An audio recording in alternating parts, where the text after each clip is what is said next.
vamos se adaptar, vamos afastar um pouco a população, né? Obviamente, a gente tem que tomar, uma das medidas preventivas realmente é tirar as populações de áreas de risco, né? Porque na questão das tempestades, confesso, a gente tem que ter algumas ações, né, de adaptação para você proteger a população, mas ao mesmo tempo você tem que né, não sei se você concorda comigo, de fazer algumas ações realmente preventivas para evitar, né, esse caos todo. Sem dúvida. Quando você tem planejamento, a palavra é essa, né, Simone? Você permite uma expansão urbana desordenada, depois você tem que remediar. Você gasta o dinheiro do contribuinte 2 vezes, permitindo que ele se instale numa zona que ele não deveria estar e depois tendo que mitigar, tendo que resolver esse passivo, vamos dizer, socioambiental. Porque houve essa necessidade. De novo, a gente volta para o conceito de sustentabilidade, né? Precisa construir, então, um conjunto de casas ali. É socialmente justo, as pessoas precisam de lugar para morar. É economicamente viável, porque há recursos para isso, mas não é ecologicamente correto.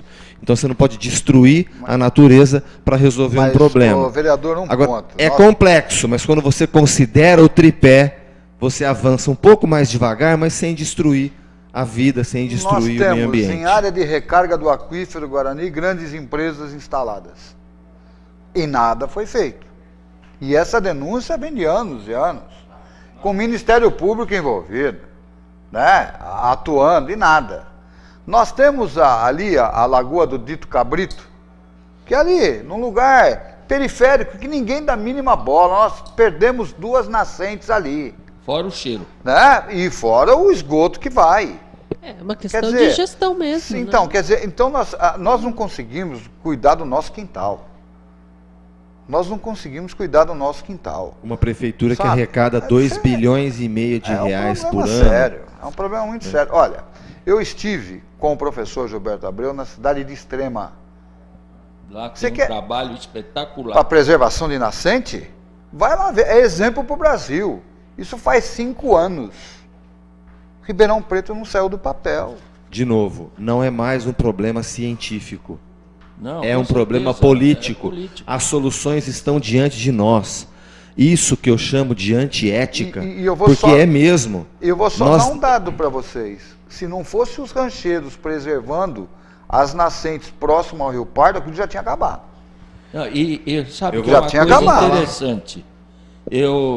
O pessoal agora, em função da palavra preservação, área de preservação permanente, que eu acho um absurdo ter colocado isso, devia ser chamado área de conservação permanente, que preservar é pegar objeto, colocar uma redoma em cima e não mexer, como se estivesse no museu. Conservar você pode usar até melhorar a qualidade. Então, é o caso das áreas próximas ao Rio Pardo, onde, ao invés de expulsarmos os rancheiros, nós deveríamos, isto sim, ensiná-los a desenvolver um trabalho de recuperação das margens e dar um prazo. Terminou esse prazo, não fez? Aí sim, toma-se providência. Então, esse é o meu ponto de vista. O problema dos rancheiros são as edificações, né, sim, na área de preservação. Tem que as afastar, edificações têm que ser retiradas, né, porque a legislação não permite. E aí, concordo, eles são agentes importantes, né, atores importantes na questão da preservação. Senão as usinas chegariam com a cana até na embaixo. Exatamente. As usinas também têm que retirar, né, a cana. Acho que a lei é igual para todos, né? Então, as usinas também têm que retirar a cana da margem do rio e fazer a reconstituição dessas áreas. Né? Uma coisa que o Luciano comentou a respeito das queimadas, eu gostaria de fazer um comentário a mais. Nós, normalmente, quando se faz a cultura da cana, são utilizados agrotóxicos clorados. Ao haver a queimada, ocorre uma decomposição desses agrotóxicos por um processo chamado pirólise, e isto forma 2 substâncias que são extremamente cancerígenas, que são as dioxinas e os furanos. que ficam presos à superfície da fuligem e nós vamos respirar isso. Quando chega no nosso organismo, no pulmão, o que acontece? Esse material sai, se desloca e vai para o sangue. Então, além da irritação causada nas vias superiores, principalmente, nós temos isso e, como o Papa mencionou, as crianças e os idosos são os que mais sofrem. Eu quero comentar com a Simone. Isso que você está falando, Luciano, dos rancheiros terem uma educação para conservar, o Finotti também reforçou isso. Isso acontece muito em algumas áreas de florestas, nas quais a comunidade entende que a preservação da floresta preserva a vida dela também.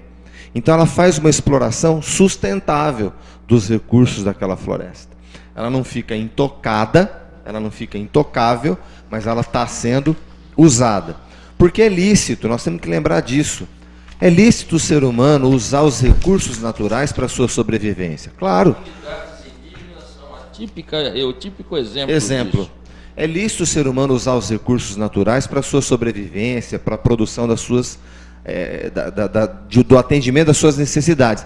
Mas não é lícito o que a nossa geração está fazendo de avançar nesses recursos das gerações futuras.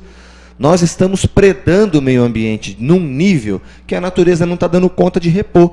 Ou seja, nós estamos avançando nos recursos naturais das futuras gerações. Isso nós temos que tomar cuidado. A gente fala que ama os filhos e é verdade. Mas agora, nós precisamos nos educar. Outro dia, eu fiz um programa só disso na rádio para falar, sabe do quê? De esguicho. Como assim? Para falar de esguicho? É verdade, porque as campanhas para redução do consumo de água falam: varre a calçada primeiro, usa o mínimo de água possível quando não tiver outra alternativa. E o que a gente vê muitas vezes é a pessoa lavar a calçada com água e nem esguicho tem. A mangueira está lá soltando água à vontade, a pessoa está esfregando um canto de lá ou está batendo um papo com o vizinho. No telefone celular. No celular. Verdade. Pelo amor de Deus, né? E aqui eu não estou falando o nome de Deus em vão, o Sérgio é testemunha disso, aqui eu não estou falando o nome de Deus em vão.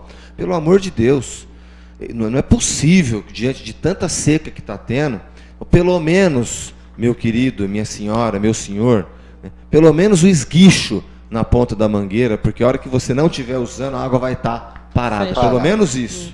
Eu quero agradecer a presença de vocês, o tempo urge e eu preciso encerrar o programa.